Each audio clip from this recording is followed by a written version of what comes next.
Hello guys, welcome back to டோங்கோ தமிழ். நான் உங்கள் டேங்க்ஸ் அண்ட் இன்னைக்கான வீடியோவில் வேர்ல்ட் டிஃபைனிங் டான் கார்டு அப்படின்னு சொல்லக்கூடிய ஒரு அனிமேவை தான் பார்க்க போகிறோம். இந்த அனிமேல நான் இதுக்கு முன்னாடி போட்ட எபிசோட்ஸ்லாம் நீங்கள் பார்க்கல அப்படின்னா நம்ம சேனலோட பிளேலிஸ்ட் இருக்குது, மறக்காம எல்லாத்தையும் செக் பண்ணி பார்த்துட்டு வந்து எபிசோட பாருங்கள். அப்போ தான் உங்களுக்கு இந்த அனிமையோட ஸ்டோரி லைன்ஸ் எல்லாமே புரியும். வளவலம் பேசிக்கிட்டு நேரத்தை வடிக்காம டேரக்டாக இன்னைக்கான எபிசோட்குள்ளே போவோம். போன எபிசோட கடைசியில் ஹீரோவோட அப்பாவை ஒரு டிமாண்ட் நாய்க்கு ஆர்ட்டை பயன்படுத்திக்கிட்டு பயங்கரமாக தாக்கிட்டாங்க அப்படிங்கிற டெஸ்டரில் ஹீரோ போயிட்டு அந்த போட்டிகளை கலந்துக்கிட்டு தன்னோட அப்பாவை யார் இந்த நிலைமைக்கு ஆக்கணானோ அவனை அந்த இடத்துக்குள்ள அடிச்சு பறக்க விட்டுருப்பான் ஹீரோ. இன்னைக்கான எபிசோட் அதுல இருந்து ஆரம்பிக்குது. எபிசோடோட ஆரம்பத்தில் ஒரு காட்டு பகுதிக்குள்ள பயங்கரமா மழை பொழிஞ்சுக்கிட்டு இருக்கு. அதே சமயத்தில் அந்த இடத்துக்குள்ள இருக்கக்கூடிய ஒரு பாறையை காமிக்கிறாங்க. பயங்கரமா விரிசல் விட ஆரம்பிக்குது. அந்த பாறையை உடச்சு செதறிக்கிட்டு இருக்கு. ஹீரோ தான் அது தன்னோட ஃபீனிக்ஸ் பவர்ஸை இப்போ ட்ரெயின் பண்ணிக்கிட்டு இருக்கான். அதே சமயத்தில் ஹீரோ தொடர்ந்து விடாம ஃப்ளேம் எனர்ஜிஸை பயன்படுத்தி ட்ரெயின் பண்ணிக்கிட்டு இருக்கா. இன்னொரு பக்கம் அசுர் டிராகனோட பவர் சுத்தி இருக்கிற கற்கள் எல்லாத்தையும் முடிஞ்ச அளவுக்கு தன்னோட பவர்ஸை பயன்படுத்திக்கிட்டு கண்ட்ரோல் பண்ண ஆரம்பிக்கிறான். மேலே பறக்கக்கூடிய எல்லா கற்களையும் அந்த இடத்துக்குள்ள ஃப்ளேம் எனர்ஜியை பயன்படுத்திக்கிட்டு எல்லாத்தையும் டெஸ்ட்ராய் பண்ணிக்கிட்டு இருக்க. இதெல்லாம் அந்த இடத்துக்குள்ள இருந்து ஒயிட்டும் பார்த்துக்கிட்டு இருக்காங்க. ஹீரோ தொடர்ந்து அந்த இடத்துக்குள்ள இருந்து தன்னோட அசுர் டிராகனோட பவர்ஸை ட்ரெயின் பண்ணிக்கிட்டு இருக்கான். ஹீரோ இப்போ எந்த விதமான டெக்னிக்கை ட்ரெயின் பண்ணிக்கிட்டு இருக்கானா, தான் ரொம்ப தொலைவிலே இருந்தாலும் சுத்தி இருக்கக்கூடிய எல்லா பொருட்களையும் தன்னோட கைகளை அசைக்கிறது மூலமா கண்ட்ரோல் பண்ற மாதிரி சுத்தி இருக்கிற பாறை கற்களை ஹீரோ கட்டுப்படுத்துறது மட்டும் இல்லாம தன்னோட ஃப்ளேம் எனர்ஜியை யூஸ் பண்ணிக்கிட்டு அந்த பாறைகள் எல்லாத்தையும் வெடிச்சும் செதற விட்டுக்கிட்டு இருக்கா. ரெண்டு பவர்ஸையும் ஒரே நேரத்தில் ட்ரெயின் பண்ணிக்கிட்டு இருக்கான். ஹீரோவோட தலைக்கு மேல மின்னல்களா வெட்டிக்கிட்டு இருக்க. சடனா ஒரு லைட்டிங் அட்டாக் ஹீரோ மேலே படுது. ஹீரோ அசுர் டிராகனோட பவர்ஸ் யூஸ் பண்ணிக்கிட்டு தடுத்துறான். பட் இருந்தாலும் ஹீரோவோட கையில பார்க்கணுமே, அந்த லைட்னிங் லைட்டா ஃபீல் ஆக ஆரம்பிக்குது. ஹீரோ அந்த இடத்துல யோசிச்சு பார்த்துக்கிட்டு இருக்கான். அசுர் டிராகனும் ஒரு லைட்னிங் தானே அப்படின்னு மாதிரி யோசிச்சு பார்த்துட்டு ஒயிட்டை கூப்பிட்டு, நான் இங்க இருக்கக்கூடிய இந்த லைட்னிங்ஸ் எல்லாத்தையும் என்னோட உடம்புக்குள்ள அப்சர்வ் பண்ணலாமா, அது மாதிரி அப்சர்வ் பண்றது மூலமா என்னால அசுர் டிராகனை அவேக்கன் பண்ண முடியுமா, அதோட லைட்னிங் எனர்ஜி அப்படின்னு மாதிரி சொல்ல. ஒயிட்டும் சாவ பார்த்தவனுக்கு பயம் இல்லை அப்படின்னா கண்டிப்பா ட்ரை பண்ணலாம் அப்படின்னு மாதிரி சொல்லிக்கிட்டு இருக்கா. ஹீரோ அப்படின்னா சரி நான் ட்ரை பண்றேன் அப்படின்னு மாதிரி சொல்லிக்கிட்டு தன்னோட அசுர் டிராகனை வெளியே வச்சுக்கிட்டு வரக்கூடிய அந்த லைட்னிங்க தன்னோட பவர்ஃபுல்லான அசுர் டிராகன் வச்சுக்கிட்டு தடுத்து நிறுத்திக்கிட்டு இருக்கான். அதன் மூலமா அந்த இடத்துக்கு அந்த லைட்னிங்க எப்படியாச்சும் அப்சர்வ் பண்ண அப்படின்னு ட்ரை பண்ணிக்கிட்டு இருக்கான். பட் இருந்தாலும் அந்த இடத்துக்குள்ள வந்து அந்த லைட்னிங்கோட தாக்குதல் அதிகமா இருக்கு. ஹீரோ பின்னோக்கி தள்ளப்பட்டு இருக்கா. திரும்பவும் எந்திரிக்கிறவா நான் விட்டு கொடுக்க மாட்டேன் அப்படிங்கிற மாதிரி சொல்லிக்கிட்டு அவனோட பவர்ஸை பயன்படுத்திக்கிட்டு அசுர் டிராகனை வெளியே கொண்டு வந்துகிட்டு இருக்கா. அந்த அசுர் டிராகன் திரும்பியும் மேலே பறந்துகிட்டு முன்னாடி இருக்கக்கூடிய அந்த ஹீரோவையும் சேர்ந்து கூட்டு பார்க்க ஆரம்பிக்குது. ஹீரோவும் அசுர் டிராகனா கூட சேர்ந்து அந்த இடத்துக்குள்ள வரக்கூடிய லைட்னிங்ஸ் எல்லாத்தையும் அப்சர்வ் பண்ண ட்ரை பண்ணிக்கிட்டு இருக்கா. லைட்னிங் ஹீரோ பயங்கரமா தாக்கிக்கிட்டு இருக்கு. வலி தாங்க முடியாம ஹீரோ கத்திக்கிட்டு இருக்கா வானத்துல. ஒயிட் ஹீரோவோட விடாமுயற்சியை பார்த்துட்டு அந்த இடத்துக்குள்ள பயங்கர சந்தோஷமா இருக்காங்க. ஏன்னா ஹீரோ அந்த இடத்துக்குள்ள எவ்வளவு காயப்பட்டாலும் ஒரு செகண்ட் கூட அந்த இடத்துக்குள்ள ஓயல. திரும்ப திரும்ப அந்த தண்டர்ஸை பார்த்துக்கிட்டு ஓடிக்கிட்டா இருக்கா. எப்படியாச்சும் அதை அப்சர்வ் பண்ணிக்கிட்டே இருக்கணும் அப்படின்னு ட்ரை பண்ணிக்கிட்டு இருக்கா. அந்த இடத்துக்குள்ள திரும்பி ஹீரோ கீழே வந்துகிட்டு இருக்கா. ஒயிட் ஏதோ ஒரு டிஃபரெண்டா இருக்கு அப்படிங்கறத ஃபீல் பண்றாங்க. தடு மாதிரி எந்திரிச்சுக்கிட்டு இருக்க ஹீரோ கிட்ட ஆல்ரெடி ஆன காயங்களே உனக்கு இன்னும் குணமடையல, உன்னை நீ வருத்திக்காத அப்படிங்கிற மாதிரி ஹீரோ கிட்ட சொல்ல, ஹீரோவும் திடீர்னு அந்த யோஃபெங் தனக்கு கல்யாணம் அப்படிங்கிற மாதிரி சொல்லிக்கிட்டு இருக்கா. ஆனா யாரு கூட அப்படின்றது கூட தெரியல. அதே சமயத்துல என்னோட அப்பாவை டிமானி கார்ட்டை யூஸ் பண்ணிக்கிட்டு தாக்கி இருக்காங்க. இதுக்கெல்லாம் பின்னாடி ஏதோ ஒரு சதி திட்டம் இருக்குன்னு எனக்கு அப்பத்துல இருந்து தோணிக்கிட்டே இருக்கு. அந்த யோ ஃபேமிலியில இருக்கக்கூடியவங்களுக்கு சென் ஃபேமிலி மேல ஒரு கண்ணு. கூடிய சீக்கிரத்துல சென் ஃபேமிலியில இருக்கக்கூடிய எல்லா ராயல் ஃபேமிலிஸையும் அவன் கண்ட்ரோல் பண்ணணும்னு நினைப்பான். அதுக்கு கண்டிப்பா எங்க மேல கூடிய சீக்கிரத்துல போர் எடுப்பாங்க அப்படின்னு மாதிரி சொல்லிக்கிட்டு இருக்கேன். அதனால நான் இதுக்கு கொஞ்சம் முன்னாடியாவே ப்ரிப்பேர் ஆகணும் அப்படின்னு மாதிரி சொல்லி தான் ட்ரைனிங் பண்ணிட்டு இருக்கேன் அப்படின்னு மாதிரியும் ஹீரோ சொல்றேன். இதை கேட்டுக்கிட்டு ஒயிட்டும் உன்னோட கல்டிவேஷன் அதிகமா இருக்கலாம், இருந்தாலும் ஃபேமிலி விஷயத்துல போயிட்டு நீ ஒட்டு மொத்தத்தையும் உன்னோட கண்ட்ரோலுக்குள்ள கொண்டு வரணும் அப்படிங்கிறதெல்லாம் நடக்காத காரியம் அப்படின்னு மாதிரி சொல்லிக்கிட்டு இருக்க. திரும்ப அந்த இடத்துல இருந்து கிளம்பி போறவங்க இது மட்டும் இல்லாம உன்னோட மனசு இன்னும் ஏதோ ஒரு விஷயத்தினால குழப்பமா இருக்குன்னு எனக்கு தெரியுது அப்படின்னு மாதிரி சொல்லிக்கிட்டு கிளம்ப ஹீரோவும் சொல்றான்,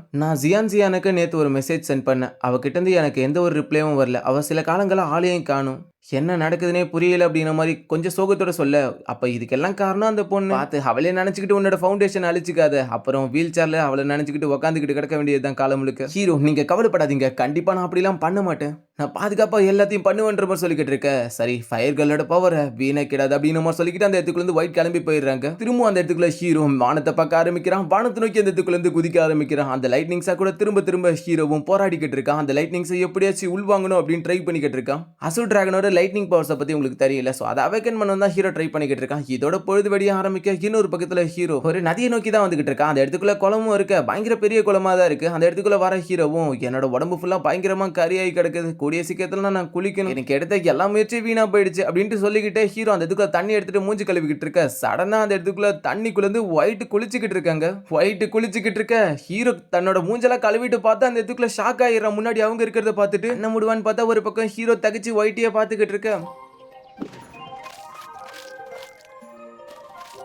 ஒயிட் திரும்பி வரதை பார்க்குற ஹீரோ கீழே உங்களை வேணும்னே எல்லாம் பார்க்கல அப்படின்ற மாதிரி அந்த இதுக்குள்ள சொல்லிக்கிட்டு இருக்கா. ஒயிட் கொஞ்சம் கூட கண்டிக்காம ட்ரெஸ்ஸே போடாம வெளியே வந்துகிட்டு இருக்காங்க. என்ன மன்னிச்சிருங்க, நான் நீங்க குளிக்கிறீங்கன்னு தெரியாது, அதனால தான் இந்த இடத்துக்கு வந்துட்டு அப்படின்ற மாதிரி சொல்லிக்கிட்டு இருக்க. ஒயிட் ஏன்டா இவ்வளோ ஷாக் ஆகுற? ஏன் இதுக்கு முன்னாடி உன்னோட ஆளு ஜியான் குளிக்கும் போதெல்லாம் நீ பார்த்ததே இல்லையாடா அப்படின்ற மாதிரி சொல்லிக்கிட்டு இருக்க. ஐயோ நாங்க அப்பெல்லாம் இல்ல, எங்க 2 பேருக்குள்ள அந்த மாதிரியான எந்த ஒரு தொடர்புகளும் இல்ல, நாங்க 2 பேரும் என்கேஜ்மெண்ட் பண்ணப்பட்டிருக்கோம், அவ்வளவுதான். இந்த மாட்டல்ஸ் ரொம்பவே போரிங்கா இருக்கீங்கடா அப்படின்ற மாதிரி ஒயிட் ஒரு பக்கம் சொல்லிக்கிட்டு இருக்க. ஹீரோ என்ன அப்படின்ட்டு ஷாக் ஆகிட்டு இருக்க. அதே சமயத்துல ஒயிட் சடனா நிக்கிறாங்க. ஏன் நின்னுட்டீங்க அப்படின்னு ஹீரோ கேட்க, உன்னை வேட்டையாடுறதுக்காக சில வேட்டை நாய்கள் வந்திருக்கு அப்படின்னு மாதிரி சொல்லிக்கிட்டு இருக்க. இன்னொரு பக்கம் காமிக்கிறாங்க, மாஸ்க போட்டுட்டு பயங்கர வேகத்துல எல்லாரும் வந்துகிட்டு இருக்காங்க. சடனா அந்த இடத்துக்குள்ள வட்டமா சுத்து போட்டுக்கிட்டு இருக்க. என்ன இந்த இடத்துக்குள்ள தானே இருந்தான், எப்படி கொஞ்ச நேரத்துக்குள்ள காணாம போனா அப்படின்ற மாதிரி சுத்தி சுத்தி பாத்துக்கிட்டு இருக்க.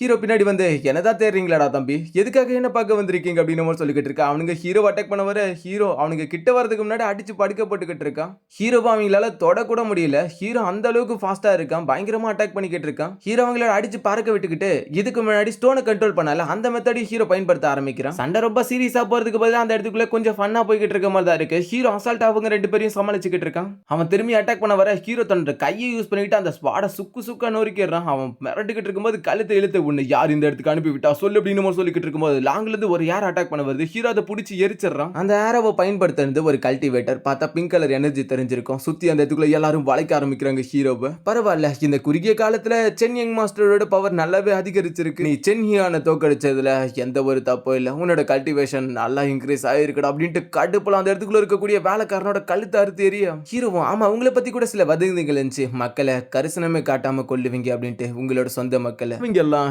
எனக்கு ஒரு வேலைக்காரங்க மாதிரி, அவங்க சாகிறதுல எனக்கு என்ன கவலை, ஜியான் கூட என்னோட வேலைக்காரியில ஒருத்தி தான் அப்படின்னு மாதிரி அந்த இடத்துக்குள்ள சொல்ல ஹீரோ பயங்கரமா டென்ஷன் ஆகிக்கிட்டு இருக்கான். ஜியானுக்கும் எனக்கும் கூடிய சீக்கிரத்துல கல்யாணம், உனக்கு தெரியாதா அப்படிங்கிற மாதிரி கேட்க. என்ன சொல்ற அப்படின்னு டென்ஷன் ஆக. ஜியானோட அப்பா கல்யாணத்துக்கு எப்பவோ சம்மதிச்சிட்டாரு, எங்களுக்கு இன்னும் 3 நாட்களுக்குள்ள கல்யாணம் ஆக போகுது அப்படின்னு மாதிரி அந்த இடத்துக்குள்ள இருந்து நக்கலோட சொல்லிக்கிட்டு இருக்க. ஹீரோ அதுக்கு ஜியான் கண்டிப்பா சம்மதிக்க மாட்டா அப்படின்னு மாதிரி சொல்லிக்கிட்டு இருக்க. அவளோட அப்பா சம்மதிச்சிட்டாரு, அவ சம்மதிச்சு எனக்கு என்ன, அவ அவ்வளவு சீக்கிரத்துல எனக்கு போர் அடிச்சிட மாட்டான்னு நினைக்கிறேன் அப்படின்னு மாதிரி அந்த இடத்துக்குள்ள இருந்து ஒரு வார்த்தையை சொல்ல டென்ஷன் ஆகுற ஹீரோ வாடே அப்படின்னு மாதிரி சொல்லிக்கிட்டு ஸ்வாட் எடுத்து அவனோட கழுத்து நீட்டிக்கிட்டு, நீ மட்டும் அவ மேல கைய வைக்கணும் இல்ல, அவளோட தலை முடியல கைய வைக்கணும்னு நினைச்சா கூட நான் உன்னை அடுத்த நொடிய கொன்னுடுவேன். உனக்கு அவ்வளவு கோவம்லாம் வருதா, அவளை அவ்வளவு பிடிக்குன்னா நம்ம வேணா ஒரு போட்டி வச்சுக்கலாமே, நம்ம எல்லாருக்கும் முன்னாடி மைதானத்துல ஒரு போட்டி நடத்துவோம், யாரு ஜெயிக்கிறாங்களோ அவங்க ஜியானை விட்டு கொடுக்கணும். ஹீரோ கத்தியை தூக்கி வீசிக்கிட்டு ஜியான் ஒண்ணும் ஒரு பொருள் கிடையாது, எல்லாருக்கும் ஏத்த மாதிரி மாத்திக்கிட்டு இருக்கிறதுக்கு, நான் இந்த போட்டியில ஜெயிச்சிட்டேன்னா நீ வாழ்நாள் முழுக்க அவ பக்கம் தலை வச்சு கூட படுக்க கூடாது. அவன் அந்த இடத்துக்குள்ள அந்த நாட்களோட கிளம்பி போய்கிட்டு அப்படின்னா இன்னில இருந்து 3 நாளைக்கு அப்புறம் ராயல் சிட்டியோட மையப்பகுதியில எல்லா ராயல் ஃபேமிலிக்கும் நடுவில் ஆன்சிஸ்டருக்கு நடுவில் அந்த போட்டி நடக்குன்ற மாதிரி சொல்லிக்கிட்டு இருக்க. இதோட சின்ன கட் பண்ணி இன்னொரு பக்கம் ஒரு பெரிய படிக்கட்டை காமிக்கிறாங்க. அந்த இடத்துக்குள்ள தான் ஜியானும் இருக்காங்க. அப்ப எனக்கு அந்த யோஃபெங் தருதலை கல்யாணம் பண்ணிக்க விருப்பம் இல்ல, அது மட்டும் இல்லாம சென்சியானுக்கும் யோஃபெங்குக்கும் இடையில இருக்கக்கூடிய சண்டை எதுக்காக நீ என்கிட்ட இருந்து மறைச்சிங்க அப்படின்னு மாதிரி சொல்லிக்கிட்டு இருக்க. அவன் என்ன பிளான் பண்ணிக்கிட்டு இருக்கான்னு உங்களுக்கு தெரியும் இல்ல. ஜியானோட அப்பாவும் ஆல்ரெடி சென் ஃபேமிலி யோஃபெங்குக்கு தான் போக போகுது அப்படிங்கிறது எப்பயோ முடிவாயிடுச்சு. அப்பா உங்களுக்கு ஏற்கனவே தெரியும், யோ ஃபேமிலியில இருக்கக்கூடிய எல்லாருக்கும் சென் ஃபேமிலியில இருக்கக்கூடிய ராயல் ஃபேமிலிஸை கண்ட்ரோல் பண்ணும், அது மட்டும் தான் அவங்களோட ஆசை. கண்டிப்பா நான் இதை பண்ண விட மாட்டேன், நான் கிளம்புறேன் அப்படின்னு மாதிரி சொல்லிக்கிட்டு அந்த இடத்துக்குள்ள இருந்து ஜியான் கிளம்பி போக ஆரம்பிக்கிறாங்க. அவரோட அப்பா அந்த இடத்துக்குள்ள இருந்து தடுத்து நிறுத்த ட்ரை பண்ணிக்கிட்டு இருக்க. யாரையும் அந்த இடத்துக்குள்ள இருந்து விடல. ஜியான் தப்பிச்சு போய்கிட்டே இருக்காங்க. ஜியானோட அசிஸ்டன்ட் யாரும் தப்பிச்சு போகாதீங்க அப்படின்னு மாதிரி சொல்லிக்கிட்டு இருக்க. ஜியான் அந்த இடத்துக்குள்ள சிரிச்சுக்கிட்டு தன்னோட பவர்ஸை பயன்படுத்த ஆரம்பிக்கிறாங்க. அந்த இடத்துக்குள்ள தன்னோட லீவ்ஸ் எல்லாத்தையுமே ஒரு ஸ்வாடா பயன்படுத்திக்கிட்டு அவங்க மேல அட்டாக் பண்ணிக்கிட்டு இருக்க. அவங்களால அதையே சமாளிக்க முடியல. ஜியான் அப்பளுக்கு என்ன பண்றதுனே புரியாம அந்த இடத்துக்குள்ள அதிர்ச்சியில் இருக்கும்போது அந்த ஸ்வாட்ஸ் எல்லாமே வேற ஒரு பக்கத்தை நோக்கி போக ஆரம்பிக்குது. அதை ஒரு லேடி அந்த இடத்துக்குள்ள கண்ட்ரோல் பண்றாங்க. பரவாயில்ல, நான் தேர்ந்தெடுக்கக்கூடிய ஸ்டூடெண்டா இருக்க, உனக்கு தகுதிகள் இருக்கு, இந்த வயசுல ஸ்வாட நல்லாவே கண்ட்ரோல் பண்றேன், மாஸ்டர் பண்ணிருக்கே அப்படின்னு சொல்லிக்கிட்டு வந்துகிட்டு இருக்கும்போது டிவைன் வெப்பன் பேலஸோட மெஜஸ்டிக் எங்களோட வணக்கம் அப்படின்னு சொல்லிக்கிட்டு இருக்க. எல்லாரும் அதே சொல்லிக்கிட்டு அந்த இடத்துக்குள்ள வந்து மரியாதை செலுத்திக்கிட்டு இருக்கும்போது ஜியான் என்ன நடக்க போகுதுன்னு தெரியாம குழப்பத்திலே இருக்காங்க. எனக்கான எபிசோடு இதோட முடியுது. கருத்துக்களை கமெண்ட்ஸ்ல சொல்லிட்டு முடிஞ்ச அளவுக்கு ஃப்ரெண்ட்ஸுக்கு ஷேர் பண்ணி நல்லா இருந்தா மட்டும் சப்போர்ட் பண்ணுங்க. சப்ஸ்கிரைப் பண்ணாத பாக்குறவங்க வீடியோ பிடிச்சிருந்தா மட்டும் ஒரு சப்ஸ்கிரைப் பண்ணி விட்டுருங்க. நெக்ஸ்ட் ஒன் எபிசோட சந்திப்போம். அது வரைக்கும் பை கைஸ்.